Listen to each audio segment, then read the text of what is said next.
So welcome, Sport Injury Matt. Matt is a sports therapist and a running analyst, and he works over in the UK for Stride UK and Studio 57, and he also runs his own website. It's called sportinjurymatt.co.uk.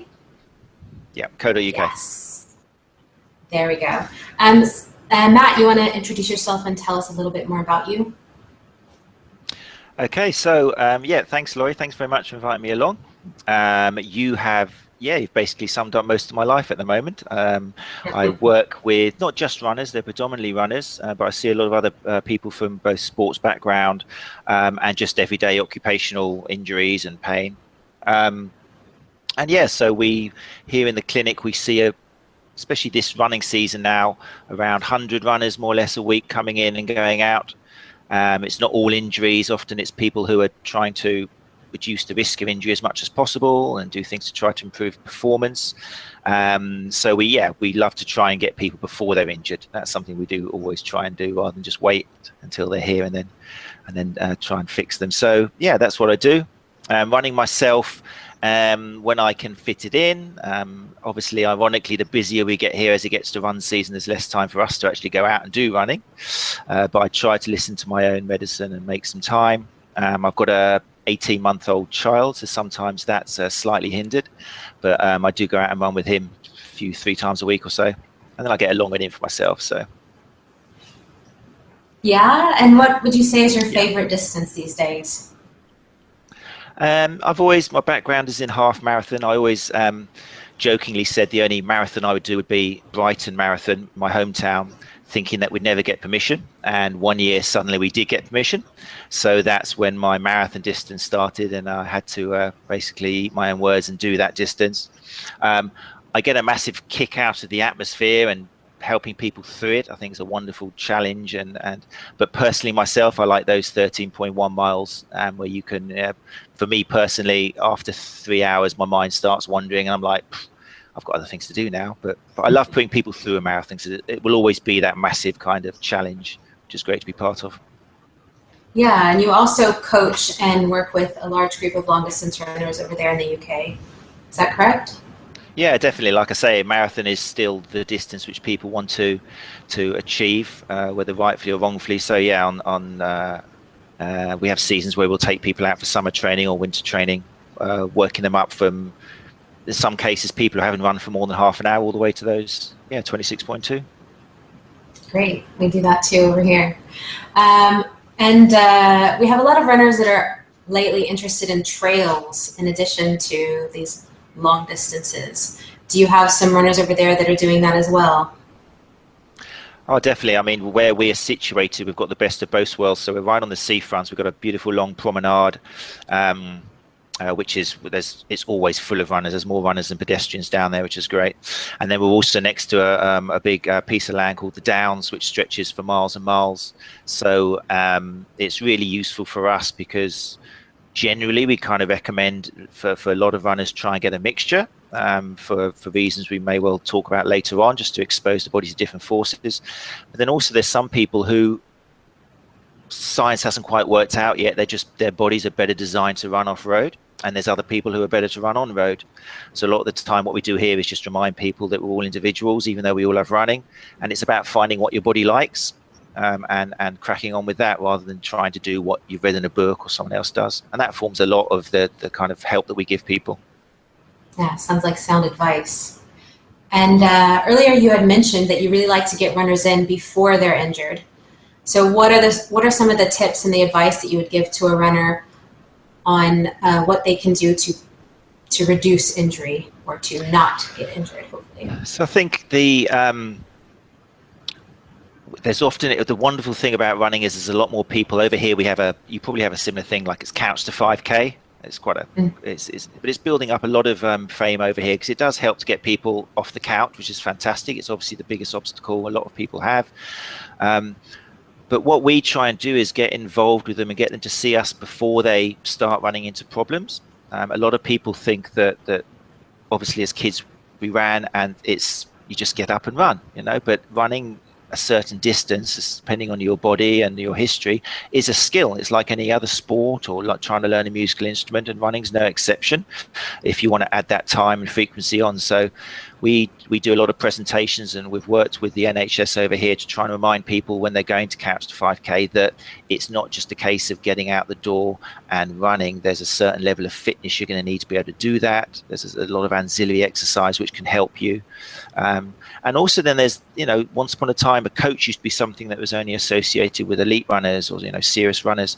But we work with coaches and try to get people, you're learning a skill, get along to a club, have a chat to a coach, let them see how you're running.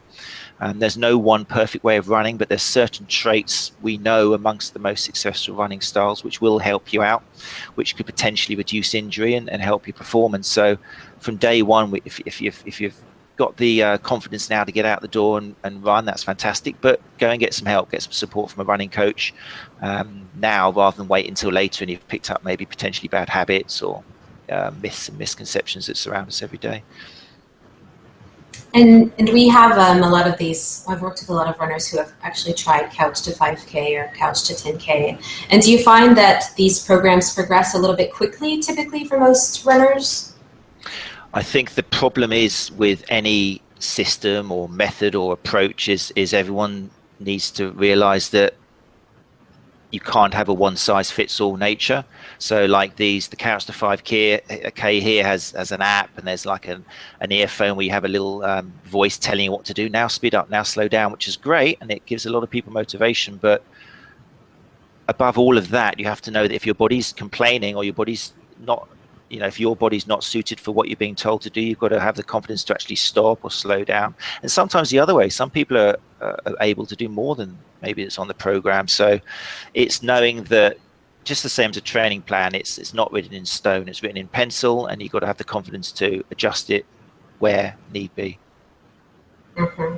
The confidence, or sometimes maybe a little bit more knowledge about how it needs to be adjusted for your own abilities. Yeah, definitely. But a lot of the time, even with the beginners, the secret, I think, a lot of the secret of learning to reduce injury risk with running is just learning to listen to your body. And that's not just a psychological thing. It's experiencing pain, understanding the difference between pain and effort. It's being able to measure it and just get that experience of time on feet. So you know when something feels a bit weird. So you know when you wake up the next morning, whether it's just delayed onset of muscle soreness or whether your body's trying to give you another message. And then at the same time, appreciating that things need to be planned. You can't. I always say to runners that running sets itself apart from all other sports because we kind of think we can do it 365 days a year, because in theory we can. We don't need to rent a court, or we don't need to wait for a season or join a particular club that's only open. In theory you can go out and do your running streak, but all other sports have obviously a competitive season, and then a recovery part, and then a build-up season, and even some, but runners don't seem to do that. A lot of the time they'll just get into running and then bam, park run every Saturday. Do you have park run over there? We don't. We don't, but I've had a lot of people ask me about it and say, why don't you start that over here? No one knows what I'm talking about, but yeah, but over here we have every Saturday. It's a free 5K timed for people, and the idea is just to make running open to everybody, and it's very fun and that. But yeah, runners suddenly find themselves signing up for X amount of half marathons, 10Ks, and although they're good at planning their weeks, Monday to Sunday, I'll do a hill sprints here and a tempo here and maybe a long run. Suddenly they're doing the same week 52 weeks a year, and that's where research comes and shows inappropriate loading is the number one cause, or I think for 80% of running injuries there's normally some inappropriate training has been going on. So yeah, we do our training in training seasons. So we have 2 training seasons, and then we have a month break in between where we recommend that people take some time off and maybe even try some different sports or swim instead of run. I do see a lot of people having a very hard time stopping or taking a break from running or doing less. I imagine you see that too. That's the great thing about joining a club or a running group like House of Running or something. One, there's the social element, which is fantastic, and most of us are social creatures. Not everybody, some people just always want to run by themselves. But again, from a very early time, once you've got the confidence, join a club, because you get information which otherwise you wouldn't have access to from people like yourself. And the problem is, a lot of the time, the information you get if you're not part of a club or a group is going to be Google or Facebook, and you're just going to start seeing people talking about their running streaks, and you're going to get a lot of confusion and unfortunately, a lot of myths and misconceptions, So we definitely try and work close to running coaches and clubs, so the information they're giving out kind of tallies up with ours. And then we tell runners, look, go and join a group. These days it's not elite anymore. Even down here, there's a lot of, we don't even call them running clubs anymore, because a club is kind of has connotations of competitiveness, and it's a group, it's a social group, it's something to enjoy, improve, and get education. So yeah. Well, you had said earlier about listening to your body as one of the things that you think is most helpful in preventing injuries, reducing injuries. Is there another one that you would add to that?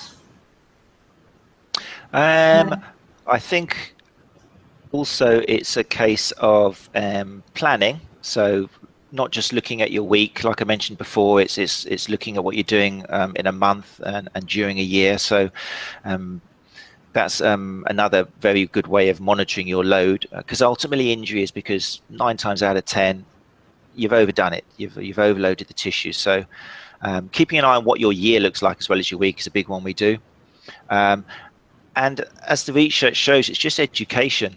It's learning that things which traditionally we associate as causes of running injury, I say we as the recreational runner, they're not at the bottom of the pyramid, they're at the top. So things like footwear is a big one. As soon as people start getting aches and pains, they think, oh, I'm wearing the wrong shoes. Unfortunately, I don't know what it's like in the Netherlands, but over here, there's still quite a few running shops who are using an outdated model of overpronation and oversupination, and they're selling it as if it's science. It's changing. A lot of shops are getting rid of that model, but still the chances are, if you're a runner and you go to a shoe shop, they're going to say, oh, the reason you're hurting is because you're an overpronator. And we've known for a long time now that that's not based on any science, and if anything, it could cause problems as well as maybe coincidentally improving them. So yeah, getting rid of footwear myths, getting rid of a lot of myths to do with what to do if you do start hurting, what sort of treatment to get.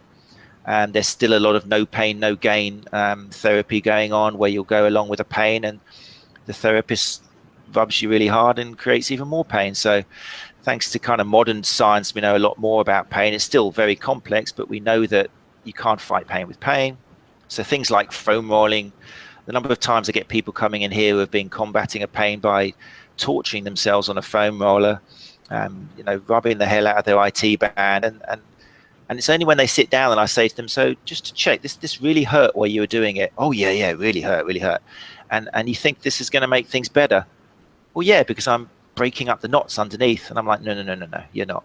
Your body is way too tough and robust, believe me, for you to break up tissue by putting weight on it. Just the same as a therapist hasn't got the strength to break up tissue or change it. It doesn't work like that. So education is a big one. It can really help. And I think that's the reason why there's still so many injuries in running since the 1980s. It hasn't come down at all, if not, there's even more people getting injured. Because with the internet, with all the access we've got now to information, it means we've got access to a lot of misinformation. So yeah, still the biggest strategy for us therapists is education more than anything. All right, that's interesting. Yeah, and we also see that a lot too over here. And it's so much easier as a runner to think that I can just change my shoes and keep running or doing what I'm doing, and changing my shoes will make it all better. Definitely. We as human beings, we naturally opt for the easiest, lowest path of resistance. So if we can go to a therapist and lie down for half an hour and have them make us feel better with a massage, then great. I'm not saying that won't help, but massage is never going to make you stronger. It's not going to increase your thresholds when you try and do that run again. Just the same as you can get injured in any shoe. It's the same as a lot of stretching's a big one that I go on about on my course, and I bore some people to death. But if I always kind of said for years that if runners put as much effort into strength training as they do into stretching, then we'd have a lot less injured runners. But we like stretching. It feels good to stretch. You know, we stretch, animals stretch, cats stretch, but cats don't stretch to avoid injury. They just stretch because it feels nice. So there's a lot of misinformation about if something hurts, then it's because it's tight. And if it's tight, then I need to stretch it. The problem is, and it's something I use here a lot, just because something hurts doesn't mean it's tight. We use that word always, but actually what we're really saying is it's sore.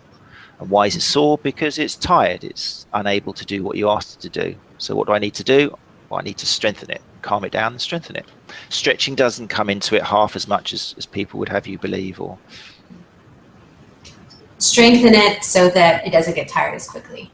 Exactly. So it boils down to, can your tissues handle what you want them to do? And if they can't, then you've got to build them up. We promote strength training over here. We actually have a class that we do strength training for runners every Thursday. Brilliant. And we definitely believe in strength training to reduce injury and improve performance and just be a better overall well-rounded runner.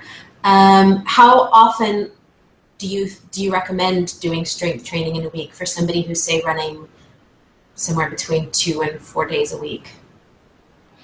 Again, it will depend very much on the runner, and you'll hear me say that until you're blue in the face. But and also, not every runner needs it. It's not the magical cure. Research, out of all the things which do reduce injury, strength training seems to be at the moment at the top. There's various studies which we talk about on the course which show that strength training can reduce up to 50% of overuse injuries, and most running injuries are overuse injuries. So there's a big plus for strength training.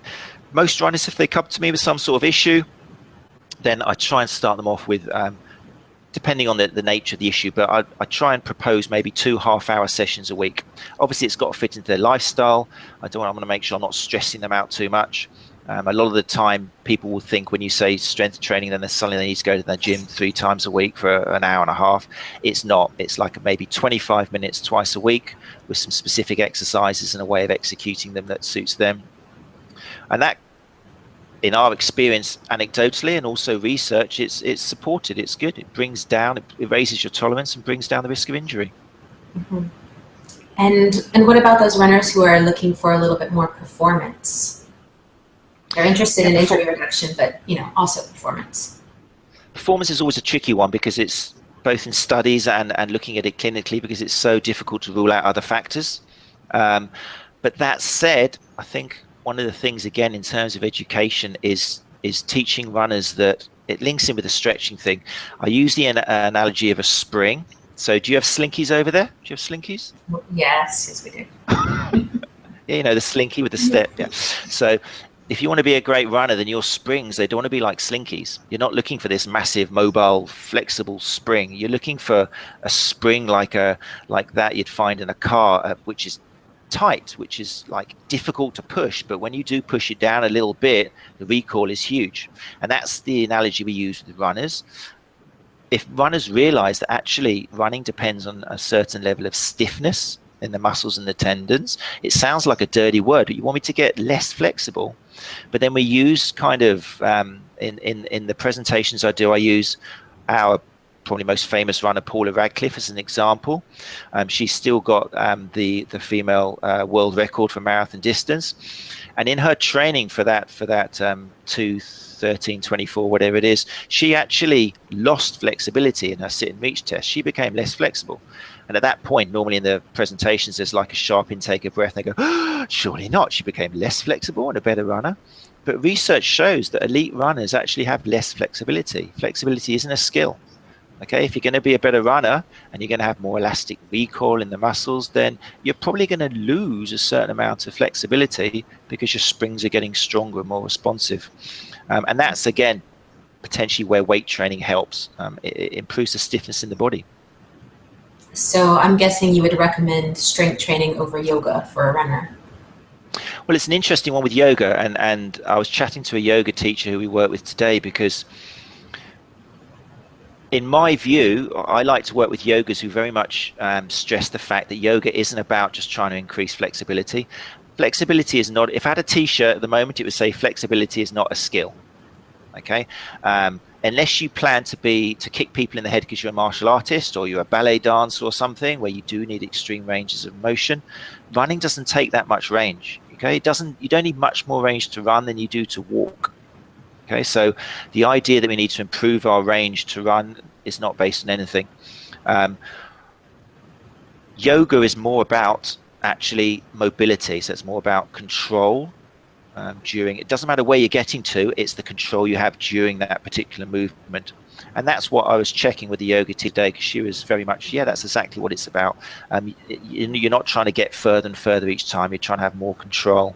So any form of flow yoga where you are moving from one posture to another nice and slowly and just getting everything, the coordination and the timing, that's for me still a form of strength training, because strength is limited by mobility and neuromuscular control.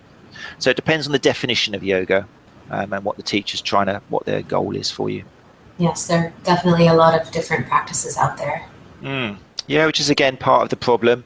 But yoga can be great as well for balance and coordination, which again, and proprioception, which is another big one for runners coming back from injury. So all of these poses on a single leg whilst moving the upper body are great. I think they're great for runners. Definitely, and great for core stability as well. Yeah, definitely. Let's see. I have a few more questions for you. Here we go. What significant changes have you seen in the running world over the last 5 or 10 years? And what does that mean for us runners today? In terms of changes for what runners are seeing? Well, changes as in how the running world has changed, because 5 or 10 years ago, it was, I think, quite different. I've been running for 15 years, and it doesn't quite look the same. You look far too young to be running for 15 years. It's not bad, was it? I was in there quite quick. So I think one of the major ones probably is footwear. It hasn't gone as far as the craze of the Born to Run and the minimalistic footwear with I can't remember when the book was. I think it was 2013, maybe Born to Run. You know the book, yeah? Yes. Definitely. Yeah. So obviously that sparked off everyone trying to run like Indians in Mexico on the sand, and it was a good day for sports therapists in terms of injury, because a lot of people realized that you can't suddenly go from a built-up shoe to barefoot or feet with 5 kind of finger toes. It doesn't work that way. And also we realized that it's not a case of the shoe you're wearing reducing injury risks. It's about finding a shoe that suits you. The advantage of that was it casted some doubt on the traditional version of shoes, as in, do we all need a very structured shoe? Do we all need this idea of if our arches drop down to a certain level, we need to try and start propping it up? And the whole overpronation myth started becoming a little bit more dissolved thanks to the minimalistic trends. And now today runners have got a much larger range of shoes to choose from, and they feel less that shoes are the be and end all. We're moving that way anyway. And again, it's supported by research, because one thing we do know about shoes, and it's not a great model for shops to use, but the most accurate link between shoes and running injury is comfort. I'd like to see the shop that actually has someone walk in and tell them, I'm going to find the best pair of shoes for you. Are they comfortable? Fantastic. Thank you very much. It wouldn't be kind of regarded as very good service, but that's the best we've got at the moment. And so we also know that rotating shoes can help certain runners as well, quite a lot of runners. So not wearing the same shoe every time you go out, experimenting with a bit more of a racing flat if you're doing shorter distances, maybe even experimenting with a tiny bit of barefoot running. Whilst you're exposing the body to different loads, which is basically what you're doing with different shoes, you're going to be increasing your variability to handle, especially if you're running off-road, and get stronger. Probably footwear has made the biggest difference between now and 10 years ago. Yeah, I definitely recommend rotating shoes as you do. That's a good one. I've also, when I started running, we didn't have watches. We didn't have running watches. And I found that it was just what we did. Listening to our body was so much easier when we didn't have all of this extra gear. Yeah, and interesting one. Yeah, now you go. Yeah, well, we've become much more dependent on it, and I just find that when I first started, I really had a very good grasp of how to listen to my body. And it's a skill that I find that's harder and harder when we depend more and more on all these external things to tell us how we're doing when we're running. No, that's good. You're making me challenge my own kind of biases, which is nice. I must admit, I do, because we do a lot of presentations here for people relatively new to distance running, so training for half or full. A lot of the time when it comes to race preparation, a lot of beginners don't have a race target time. When I say, what are you going to do this in? And they're like, I don't care, I just want to finish. And for me, my bias leans a little bit towards if you don't know what time you're going to do the race in, if you haven't calculated in a target time, then you haven't got a target pace, which means how you're going to manage your training, how you're going to progress, how you're going to check whether you're doing too much or too little. So I'm to get across the line, to get off the couch, forget about Garmin's, forget about all of that, just listen to your body. But when it comes to race preparation, then I'm quite into people using the Garmin, or just seeing what pace they're doing. Because again, for distance running, one of the biggest issues we have is people just running too fast. They'll set off for their marathon training running the same speed as if they were doing a 5K park run or something. And often you just can't listen to your body. We all know what it's like to start on a race day at a half or a full marathon, and you pull away from the start line thinking you're running at your marathon pace, and then you have a look at your watch and you're running even faster than your 5K pace. But the feedback from your body is because you feel so good and invigorated and happy, and then it comes to mile 20 where you think you're running your marathon pace and you look at your watch and you realize you're running 2 minutes slower. So I understand perfectly what you say, and I encourage runners to now and again just go and have a long run without any watch on at all, out of season, if you're not preparing for a particular race. Listen to the body. It's so true what you say.